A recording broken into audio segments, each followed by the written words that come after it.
Welcome to this guide on how to set up redirects in DirectAdmin. Let's get started. First, log in to your DirectAdmin. Once in, go to the Accounts Manager section and choose Site Redirection. Here, click on Create New Redirect. If it's a subdirectory that you are redirecting, then you'll specify that directory.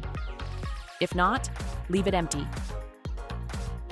Now confirm if it is a permanent or a temporary redirect type. Then provide the new destination URL.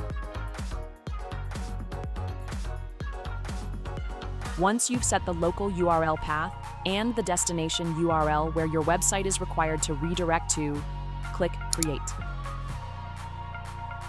By putting / here, it means that anything that comes after the domain name will be redirected to the new destination URL.